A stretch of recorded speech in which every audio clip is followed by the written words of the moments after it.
Right. My second question is, what first steps will you take to improve bus and train services and to promote public transport in North East Wales? Thank you for that, June. And this is first question goes to Sian Gwenllian from Plaid Cymru. Thanks for the question. Right, so Plaid Cymru government would continue to provide £1 single bus fares and £3 day tickets for children and young people aged 5 to 21. And we'd also continue the bus passes for the over 60s and people with disabilities. We look forward to the new way of commissioning bus services. We supported the new legislation that's coming into force around franchising of bus services, which will give local authorities more control in the way that routes are planned for buses in the future. So I think that is a huge step forward. We're not seeing that yet, but it will improve bus services. And then on the rail, I think, longer term, of course, we need to see the electrification of the North Wales line. And that's something that Plaid Cymru, we've continuously been arguing for. And if we had the billions of pounds that are owed to Wales because of the HS2 developments in England, if we had some of that money, we could actually start thinking about doing that. But in the meantime, of course, we want to improve the capacity on the rail services and improve the frequency of some of the services as well. Thank you.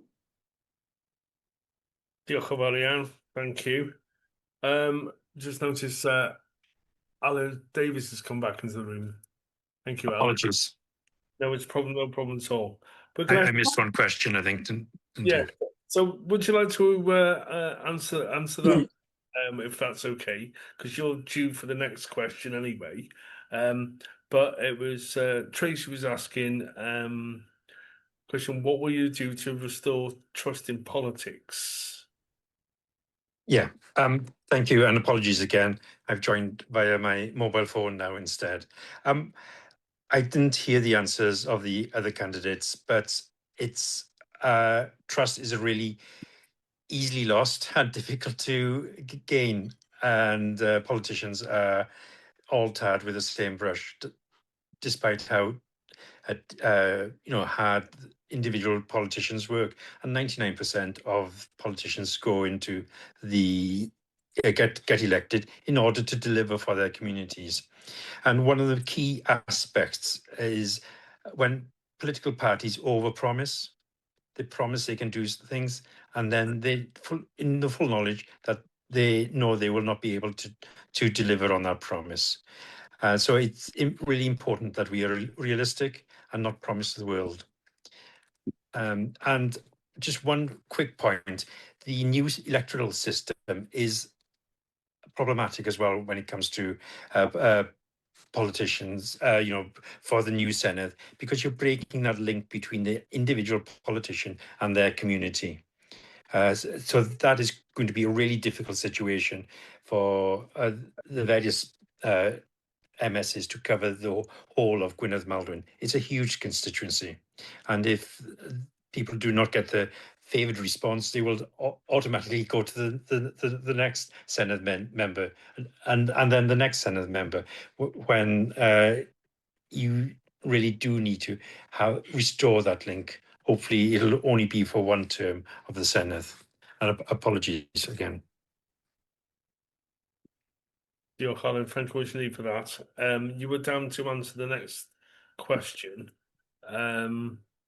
Which was on transport, was it? Yes, it was on transport. What first steps would you take to improve bus and train services? Can we start with that, if that's okay?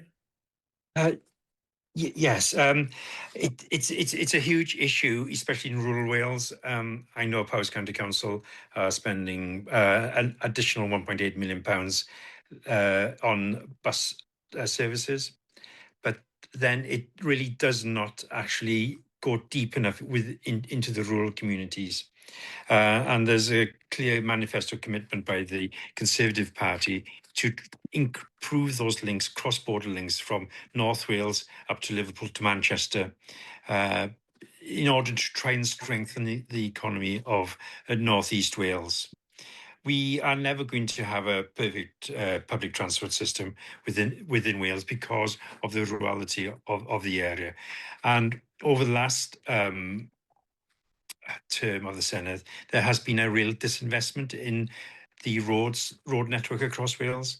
I know it's not public transport, but the Labour government have invested heavily in the tram system in the South Wales valleys and almost ignored the Mid Wales and North Wales issues. So we really must have a whole Wales solution rather than confining the investment into South Wales. And it goes back to Lee Waters to some degree. There were lots of schemes across Powys, just little schemes, shovel-ready schemes that could improve issues.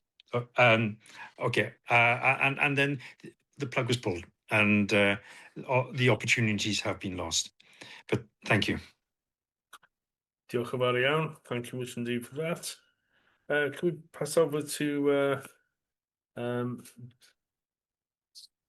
Jeremy Davies and Wellard, please?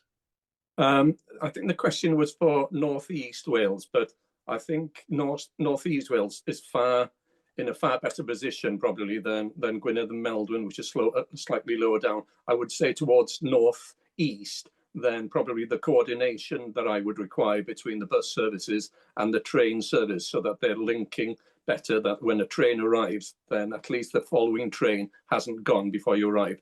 But looking towards rural Wales, what Gwlad is proposing, we are proposing £2 per adult over 18 staying per night in Wales. So the tourist tax is going towards public transport. But what we're giving back to the tourist is those staying for 3 nights or more, they will have a free voucher to travel on local public transport. So what we're hoping is trying to replicate what's happening in Pembrokeshire with a puffin, or in Eryri with a Sherpa, trying to get in rural locations, trying to create a rural bus service that the communities can benefit from, but also that the tourists then can put their cars on one side, travel, explore, possibly have a drink, stay in a cafe, so that the economy improves. But we want to ring fence that so it brings additional income in for that public transport to specifically improve that within that area.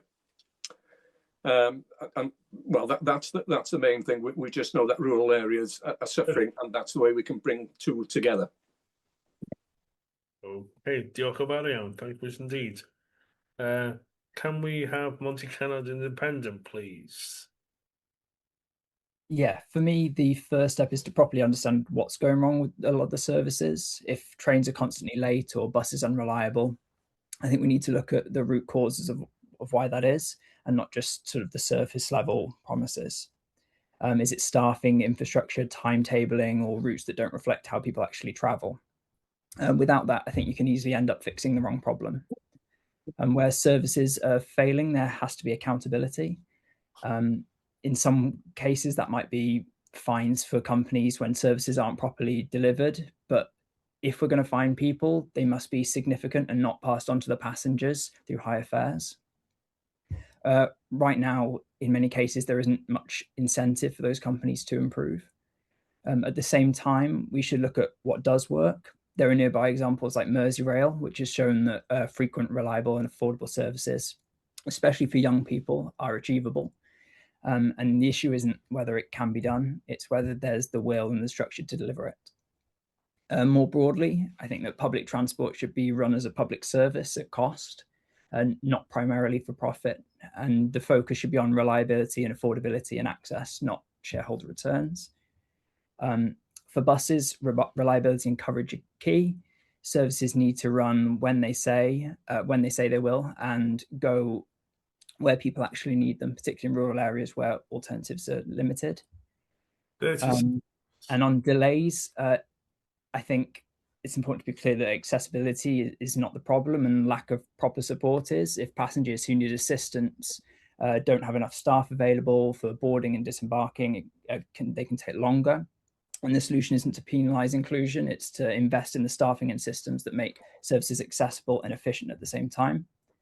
The focus should always be on understanding the real causes and fixing them so services work properly for everyone who relies on them. Thank you. Thank you indeed, Diolch yn fawr.